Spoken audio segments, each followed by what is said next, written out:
What's going on, guys? K-Pine here and welcome back. And in this video I'll be featuring the team that got me to my new personal best win streak of 20 games while in Legend Elo. Lanturn on the lead, Shadow Poliwrath on the safe swap, and Gligar in the back. Obviously these Pokemon are all busted in their own right, but Shadow Poliwrath on the safe swap is just so deadly and oppressive that even if you don't get a good lead, it's able to get you at least some sort of advantage to leverage, whether that's shield advantage, switch advantage, or a big energy lead. And if you look at this team, you may notice something, that I'm ABA weak to grass. But it's really not that bad considering grass leads are few and far between. But if you do encounter one, and basically all grass leads except Trevenant or a Razor Leafer, you'll safe swap into your Poliwrath, play out the 2-shield scenario, and spam off those icy winds. While you will end up losing switch here, your opponent is most likely going to stay in since that Venusaur or Superior is most likely their only Poliwrath/Lanturn answer.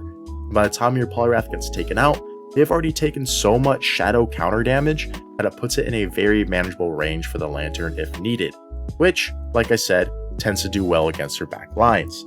For those Trev or Razor Leaf leads, you'll stay in with the Lanturn, play out the 0-shield scenario, and try to get off as much damage as possible, because once you chip away at that grass type, Poliwrath in the back tends to go to town. And if you don't see a grass type on the lead, well, this team gives you a lot of flexibility to play it how you like.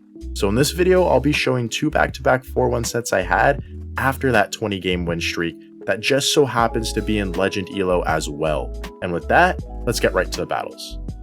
Alright, into the first battle, we lead Lanturn into Swampert. Terrible lead for us, so we are going to swap into our Poliwrath right away, and since my opponent is staying in, we are going to go for this Icy Wind as soon as we get it to reset that 1-turn desync caused by switching in. And we're able to throw this first because my opponent has to build up to 8 mud shots to get to that Earthquake first to do any meaningful damage, which they do. So even though they're debuffed, I respect it with the shield, and my opponent goes for a bait. Very nice bait by them, but they end up swapping into a Skarmory, and here we're guaranteed switch advantage, because Poliwrath comfortably wins the 1-shield scenario against Skarmory going straight Scald. So just based off that, no need to go for the Icy Wind, go for the Scald, it lands, and just like that, we're able to get switched to keep our Lanturn off of the Swampert.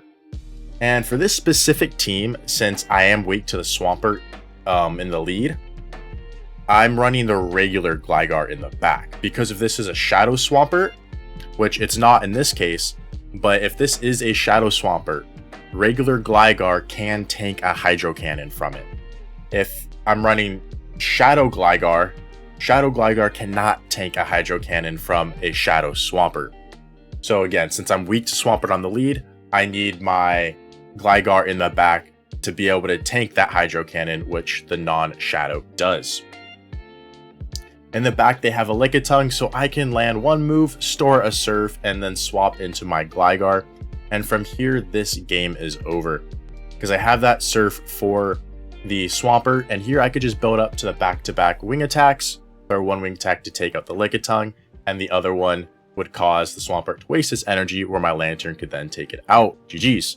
Next battle, we lead Lanturn into Skeledirge. Fantastic lead for us, and they're going to save swap into a Dragonair.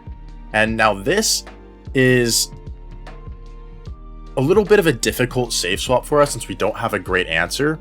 So instead, I'm going to bring in my Shadow Poliwrath. I am going to have to give up 2 shields to their 1 shield, but in doing so, I'll be able to counter down all the way and maintain switch to keep my Lanturn on that Skeledirge. Even though Gligar does have access to Dig, which hits for super effective against the Skeledirge, it's not as dominating as a matchup as the one Lanturn has. And now here, I am going to be able to make it to a Scald against the Skeledirge with my Poliwrath, force that final shield. So even though we end up going down a shield, we do get that shield back, keep alignment. They have a Shadow Venusaur in the back, and this should be a GG's.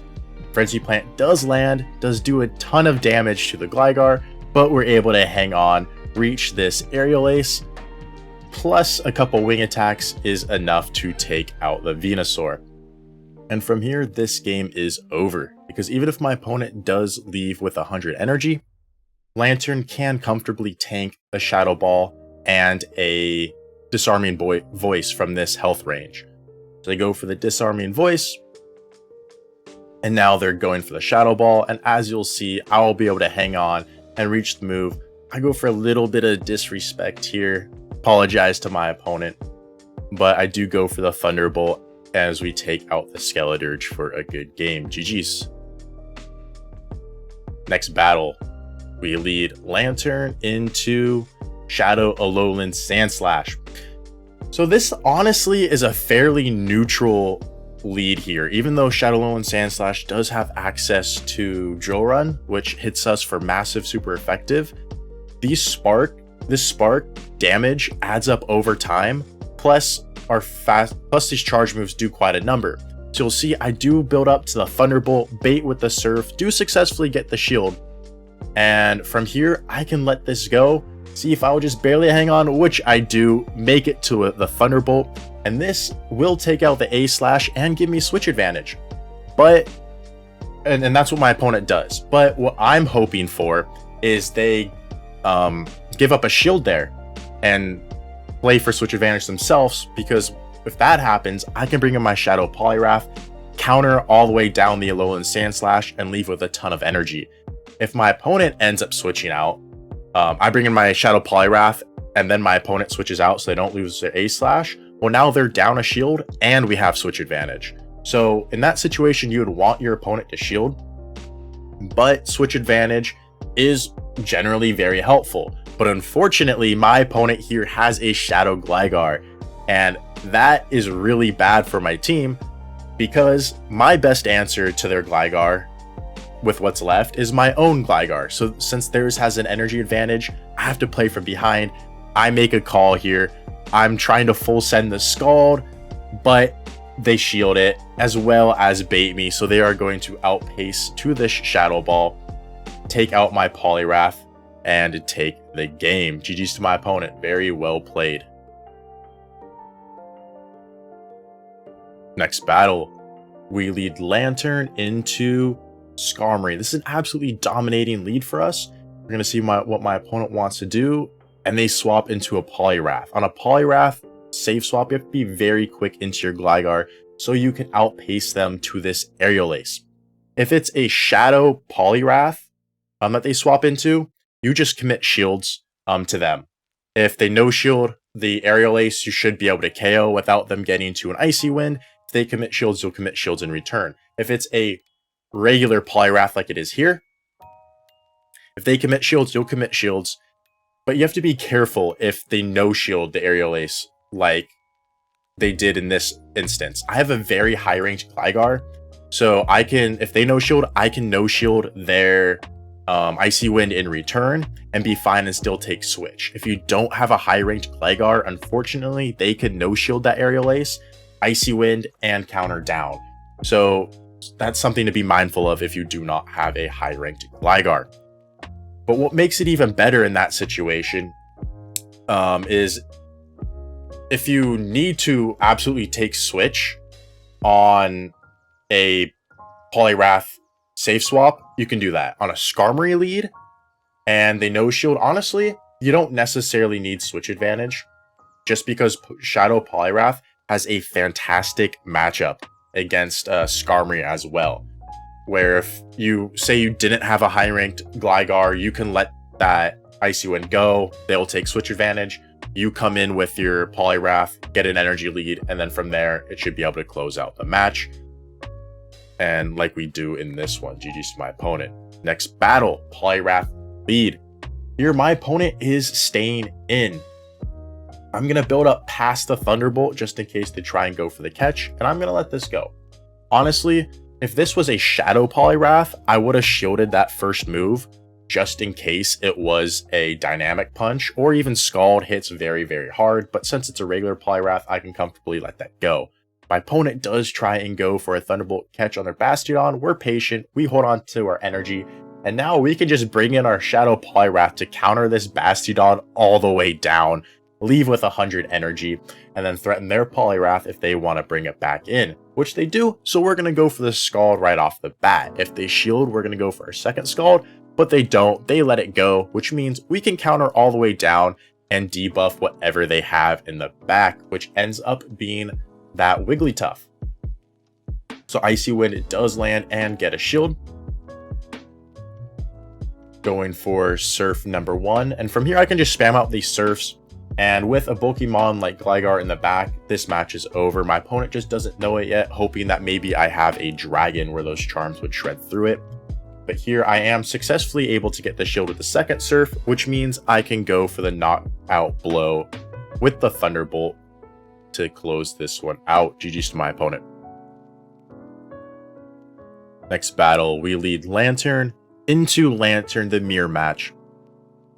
So in the mirror match, I do generally like to shield the first move, just because if my opponent shields and I don't shield, with this back line, a Lanturn with a lot of HP or a lot of energy could get a little tricky. So in this situation, my opponent does end up giving a shield, so I'm going to give one in return. But again, even if they don't give up a shield, I will give up one, just because of what I explained.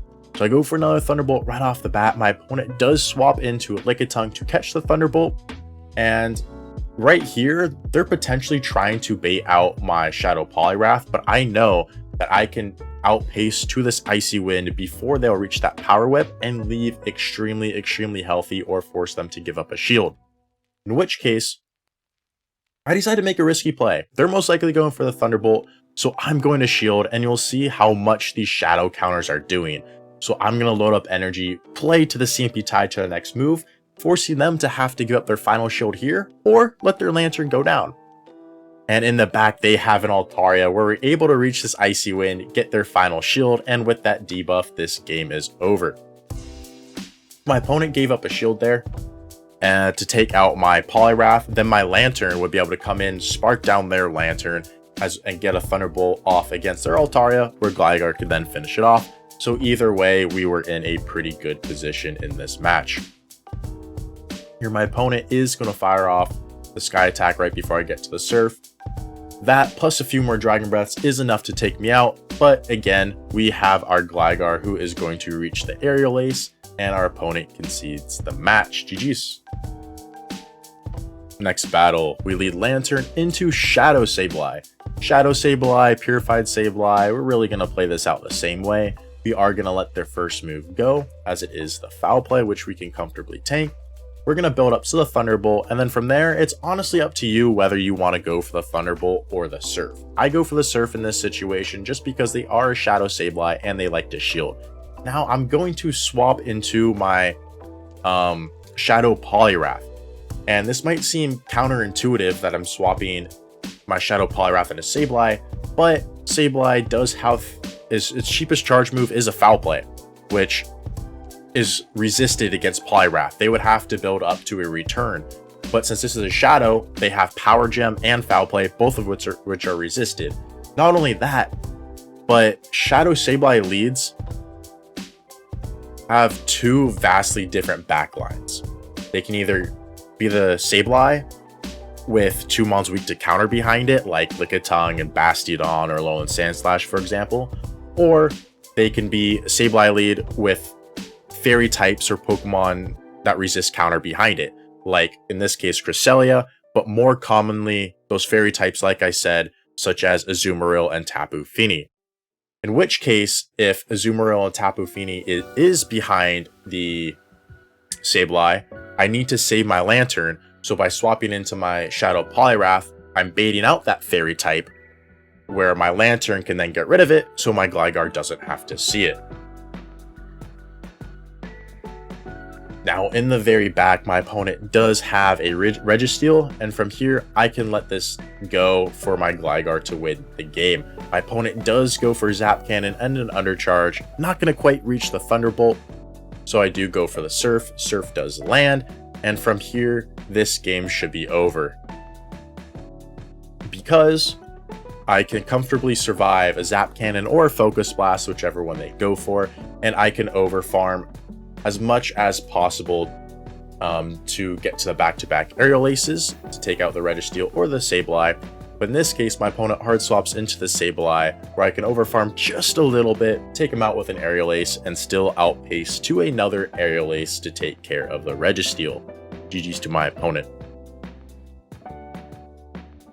Next battle, we lead Lanturn into Whiscash. Another terrible lead for us, so we are going to swap into that Poliwrath right away, and they hard counter us with a Charge-a-Bug. So we are going to fire off this Icy Wind. I don't bother building up to the Scald because they would be able to outpace then and potentially one-shot me with the Discharge. So I want to guarantee I get damage and a debuff off with an Icy Wind, but in this case we get a shield, which is even better because now they're debuffed and we can bring in our Gligar to wall this Charge-a-Bug and get a ton of energy. Look how little damage that X-Scissor does. Second X-Scissor coming through onto the Gligar. Now we're going to overfarm even more and go for the Dig to take out this Charge-a-Bug. From here, we want to see what my opponent comes back in with. If they do come back in with the Whiscash, we do have energy to meet it, which they do. So we're going to go for this Dig right away. We don't want to risk them throwing that Scald first and then getting the attack drop. So we do go for the Dig. And our opponent's going to go for the Scald in return, of which I will shield up. Just because I need to get this Whiscash into Surf range, which it's not in yet, before I let my Gligar go. But my opponent makes it easy. They let that Dig through. Unfortunately, Dig does not KO, but all they were able to reach was a Mud Bomb. We're counting. We have the precise counting there. We know it's only the Mud Bomb, so we can let it go. They have Shadow Dragonair in the back, so we can force the final shield with the Dig. And then from here, we are in a pretty good position, as long as my opponent isn't running Dragon Pulse on their Shadow Dragonair. But basically all Shadow Dragonairs are running that Body Slam Aqua Tail, in which case we can tank one and get to the back-to-back Surfs here to guarantee the KO.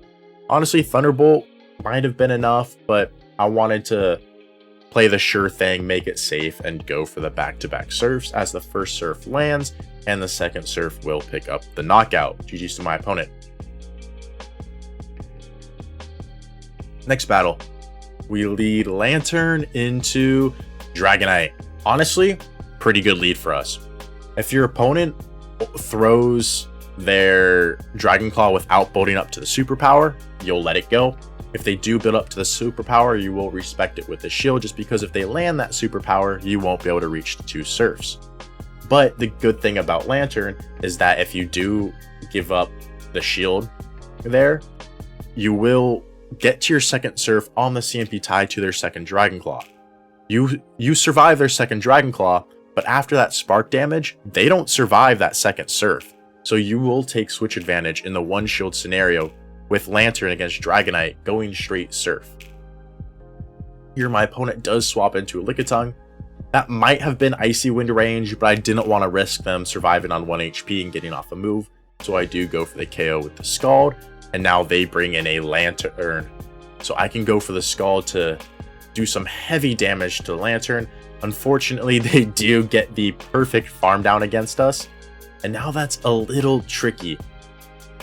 I can't really bring in my Gligar because they have all that energy for Surfs, so I bring in my own Lanturn, and here that was an absolute crucial moment. We get the 1-turn lag on the bring in, so we get denied a Spark, and that is massive because this match is going to come down to fast move damage. So we are going to fire off this Aerial Ace right away. They are 1 turn away from their next Dragon Claw, I'm pretty sure. Yep. So here they go with their next Dragon Claw. And I do have to preserve my Gligar just because my Lanturn will die to fast move if I let it go. So I bring in my Lanturn. They do reach a Surf to take out my Lanturn. Like I said, this matchup is going to come down to fast moves of Spark. And theirs is just a little bit healthier, so who knows, that denied Spark may have led to a simultaneous KO and a tie instead. GG's to my opponent. Next battle, Annihilape Lead. We're going to build up to that Spark and bait with the Surf. If we successfully bait with the Surf, we will be able to win the ones by landing the Thunderbolt next.